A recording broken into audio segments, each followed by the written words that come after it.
स्वागत है आप सभी का एक न्यू वीडियो पर। आज की वीडियो में बात करेंगे अपन बोर्ड एग्जामिनेशन की कॉपी चेकिंग के बारे में। अगर आप 10th या फिर 12th में आपने बोर्ड एग्जामिनेशन दिए हैं तो आपने कभी ना कभी ये ज़रूर से सोचा होगा कि हमारी बोर्ड एग्जामिनेशन की कॉपी कैसे चेक होती है, हमारा रिजल्ट कैसे बनाया जाता है।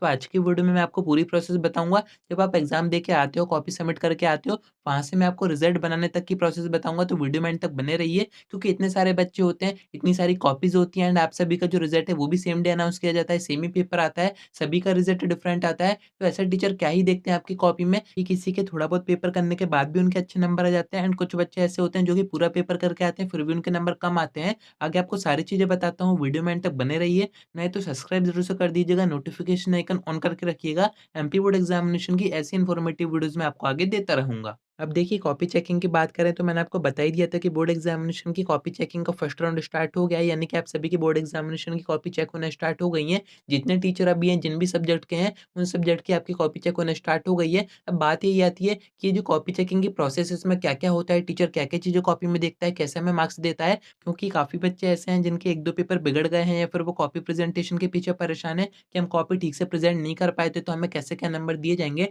तो मैं आपको छोटी से छोटी प्रोसेस बताऊँगा कि क्या-क्या होता है। देखिए, स्टार्ट वहाँ से होता है जब आप एग्ज़ाम दे के आते हो, अपनी कॉपी सबमिट करके आते हो, तो उस टाइम पर क्या होता है, आपने एग्ज़ाम दिया, आपने कॉपी सबमिट की, तो टीचर सभी बच्चों की कॉपी रोल नंबर के अकॉर्डिंग अरेंज करके एंड एक बार चेक करके कि जितने बच्चे हैं उतनी कॉपीज़ हैं या फिर नहीं है, कोई कॉपी मिस तो नहीं है, इन सभी का सेट बना के एक स्टोर रूम में रख देता है। एंड ये जो स्टोर रूम होता है वो पूरी तरीके से सिक्योर होता है, यानी कि वहाँ पर किसी भी तरह का कोई इंटरफेयर नहीं होता है, बिना किसी परमिशन के कोई भी उसके अंदर नहीं जा सकता है। एंड ऐसे ही आपके हर एक सब्जेक्ट के एग्ज़ाम में किया जाता है, आपकी जो कॉपी है वो स्टोर रूम में स्टोर की जाती है। एंड जब भी आपकी कॉपी चेकिंग की प्रोसेस स्टार्ट होती है, तो वो जो स्टोर रूम है, यानी कि हर एक सेंटर पर एक ऐसा रूम बनाया जाता है जहाँ पर एग्ज़ाम खत्म होने के बाद आप सभी की कॉपीज़ रखी जाती हैं, तो वहाँ से कॉपी ट्रांसफ़र की जाती है चेकिंग सेंटर पर। मैंने आपको बताया था कि हर एक डिस्ट्रिक्ट में एक चेकिंग सेंटर बनाया जाता है, जहाँ पर सभी टीचर्स आके कॉपी चेक करते हैं। वहाँ का एक हेड भी होता है एंड उसी के अंडर में सभी टीचर्स कॉपी चेक करते हैं। जैसे आपके एग्ज़ाम सेंटर का हेड होता है, वैसे ही वहाँ पर चेकिंग सेंटर का भी एक हेड बनाया जाता है, जो कि सारी चीज़ें ऑब्ज़र्व करता है कि टीचर सही से कॉपी चेक कर रहे हैं या फिर नहीं कर रहे हैं। एंड यहाँ पर मैं आपको एक इम्पोर्टेंट चीज़ बता देता हूँ, आपके डिस्ट्रिक्ट की जो कॉपी है, यानी कि जहाँ पर आपने एग्ज़ाम दिए हैं,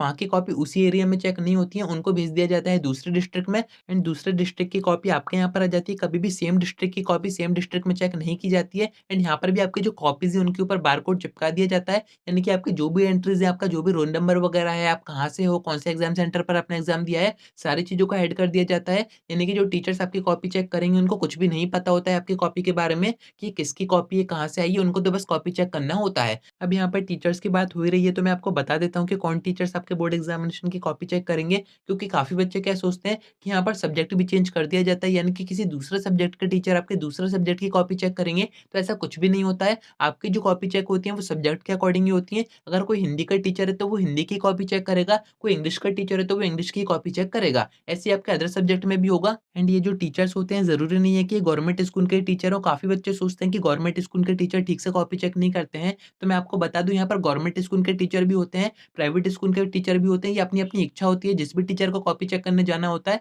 वो जा सकता है, क्योंकि एमपी बोर्ड की तरफ से एक फिक्स अमाउंट उनको दिया जाता है। पर कॉपी के 14 से 15 रुपए टीचर्स को पे किए जाते हैं। बात ये आती है कि ये जो टीचर्स हैं वो कॉपी चेक कहाँ से देख के करते हैं, तो एमपी बोर्ड की तरफ से आपके जो क्वेश्चन पेपर है, 4 सेट में आपके पेपर आए हैं, ए, बी, सी एंड डी, तो चारों ही सेट के आंसर के एमपी बोर्ड प्रोवाइड करती है इन टीचर्स को कि आपको यहाँ से आंसर वेरीफाई करके बच्चों को नंबर देने हैं। अब काफ़ी बच्चे ये सोच रहे होंगे कि अगर ऐसा हुआ कि आंसर की में से देख के आंसर वेरीफाई किए गए, उसके बाद हमें मार्क्स दिए गए, तो ऐसे तो हमारे काफ़ी कम नंबर आएँगे, क्योंकि मैक्सिमम क्वेश्चन तो हमने अपने ओन वर्ड्स में किए हैं। तो मैं आपको बताऊँ, देखिए, आपकी जो आंसर की है, उसमें से क्वेश्चन तभी देखे जाते हैं जब टीचर को कोई डाउट होता है। बाकी अगर आपने अपने ओन वर्ड्स में आंसर किए हैं तब भी वो सही होते हैं, वहाँ पर आपको पूरे नंबर दिए जाते हैं, क्योंकि मैंने आपको बता ही दिया है कि सब्जेक्ट के अकॉर्डिंग ही टीचर आपकी कॉपी चेक करते हैं। तो उनको सब्जेक्ट के बारे में पूरी इन्फॉर्मेशन होती है कि कौन से आंसर सही है, कौन से आंसर सही नहीं है, कहाँ पर आपको मार्क्स देने चाहिए। तो इस चीज़ में आपको परेशान नहीं होना है कि आपने अपने मन से आंसर बना के करे हैं तो वहाँ पर आपको मार्क्स नहीं दिए जाएँगे, नंबर आपको दिए जाएँगे। अब बात ये आती है कि आपकी जो कॉपी है वो स्ट्रिक्ट चेक होती है या फिर एवरेज चेक की जाती है या फिर सॉफ्ट चेकिंग होती है। तो वो तो मैंने आपको बता ही दिया था कि एमपी बोर्ड में सॉफ्ट चेकिंग होती है, यानी कि ज़्यादा मार्क्स आपके नहीं काटे जाते, नंबर आपको अच्छे दिए जाते हैं,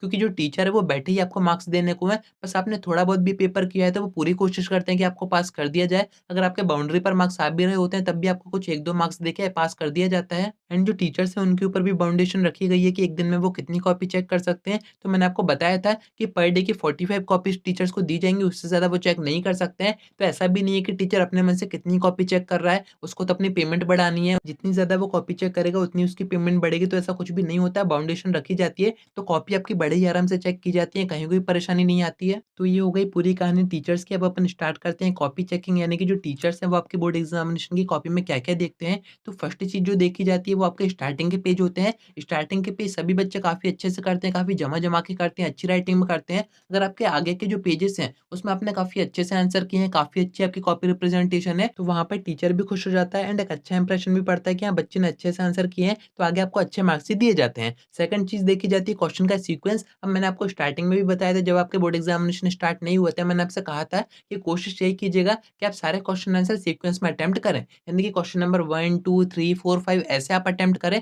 आगे-पीछे ना करें कि आपने स्टार्टिंग में क्वेश्चन 5 कर दिया, उसके बाद 1 कर दिया, उसके बाद 7 कर दिया। अगर आपने ऐसा किया है तो दिक्कत की कोई बात नहीं है, नंबर आपको फिर भी दिए जाएँगे। बट अगर आपने क्वेश्चन आंसर सीक्वेंस में किए हैं तो वहाँ पर भी एक अच्छा इंप्रेशन पड़ता है कि हाँ, बच्चे ने पूरा सीक्वेंस में पेपर किया है। क्योंकि अगर आपने क्वेश्चन आंसर आगे-पीछे किए हैं तो टीचर को मेहनत करनी पड़ती है, उसको ढूँढना पड़ता है कि कौन-सा आंसर किस पेज पर है। तो जितनी मेहनत आप टीचर से करवाओगे उतनी मेहनत करेगा वो आपको नंबर देने में। फिर यहाँ पर कोई दिक्कत नहीं होती, क्योंकि उसका काम ही यही है, उसको पैसे ही इस चीज़ के दिए जा रहे हैं कि उसको कॉपी ठीक से चेक करनी है। तो सीक्वेंस से उतना ज़्यादा फ़र्क नहीं पड़ता है। बट अगर आपने क्वेश्चन नंबर मिस्टेक दिए हैं, यानी कि क्वेश्चन नंबर 5 आपने किया है, उसको आपने क्वेश्चन नंबर 4 दे दिया है, या फिर क्वेश्चन नंबर 7 आपने किया है, उसको क्वेश्चन नंबर 8 दे दिया है, तो ऐसे में आपके नंबर कट सकते हैं। क्योंकि क्वेश्चन नंबर सही होना काफ़ी ज़्यादा ज़रूरी है, क्योंकि जो आंसर की दी जाती है उसमें आपको क्वेश्चन नंबर के अकॉर्डिंग ही आंसर दिए जाते हैं एंड टीचर भी उसी में से कई बार चेक कर रहा होता है। तो ऐसे में आपके नंबर कट सकते हैं, क्योंकि हो सकता है कि जिस नंबर पे आपने वो क्वेश्चन किया हो, उस नंबर पे आंसर की में उसका आंसर हो ही ना। बट ये भी रेयर केस में होता है। बाकी एमपी बोर्ड है एंड मैंने आपको बता ही दिया है कि सब्जेक्ट के टीचर उनको पता होता है कि पेपर में कौन-कौन से क्वेश्चन पूछे गए हैं।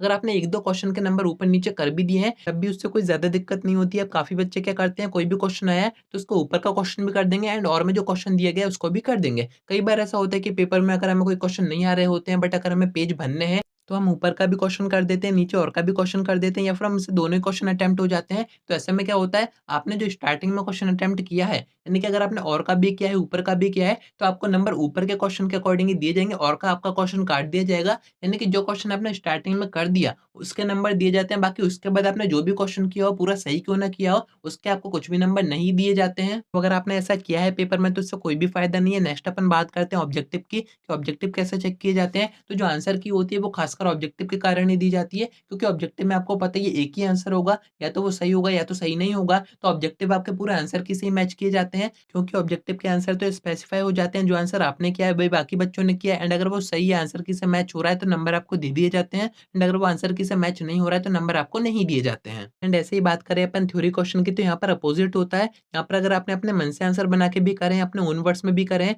तब भी आपको नंबर दिए जाते हैं। आपके यहाँ पर आंसर आंसर की से एग्जैक्ट मैच नहीं किए जाते हैं, क्योंकि जो सब्जेक्ट का टीचर होता है उसको पता है कि क्या कॉन्सेप्ट है, कौन-सा करेक्ट सेंटेंस है, इसका कुछ सेंस है या फिर नहीं है, क्वेश्चन का इसने आंसर सही से किया है या फिर नहीं है। अगर आपने ये सारी चीज़ें की हैं, तो आपको पूरे नंबर दिए जाते हैं। बाकी अगर आपने अपने मन से कुछ भी कहानी बनाई है, तो ऐसे में नंबर आपको नहीं दिए जाते हैं। नेक्स्ट अपन बात करते हैं स्पेलिंग मिस्टेक की और ग्रामर मिस्टेक की। तो देखिए, हिंदी और इंग्लिश को छोड़ के बाकी आपके जितने भी सब्जेक्ट के एग्ज़ाम में, वहाँ पर ग्रामर मिस्टेक के नंबर नहीं काटे जाते हैं। एंड अगर बात करें स्पेलिंग मिस्टेक की, तो वो भी उतनी ज़्यादा उस पर फोकस नहीं किया जाता है, उस पर ध्यान नहीं दिया जाता है। बट अगर आपका हिंदी और इंग्लिश का पेपर है, तो उसमें ग्रामर मिस्टेक और स्पेलिंग मिस्टेक के नंबर काटे जा सकते हैं। अब कितने काटे जाते हैं, तो 0.5 यानी कि आधा नंबर काटा जा सकता है। नेक्स्ट अपन बात करें कि अगर आपने पॉइंट टू पॉइंट आंसर किया है और उतना ही किया है कि आपका आधा पेज में आंसर खत्म हो गया है, तो यहाँ पर भी आपको पूरे नंबर दिए जाते हैं। काफ़ी बच्चे क्या करते हैं, 4 नंबर का क्वेश्चन होता है, 1 पेज भर देंगे, डेढ़ पेज भर देंगे या फिर ढाई पेज भर देंगे, तो उससे कोई भी फ़ायदा नहीं है। जितना क्वेश्चन में आपसे पूछा गया था उतना आंसर आपने कर दिया है, पॉइंट टू पॉइंट कर दिया है, तो पूरे नंबर आपको दिए जाते हैं।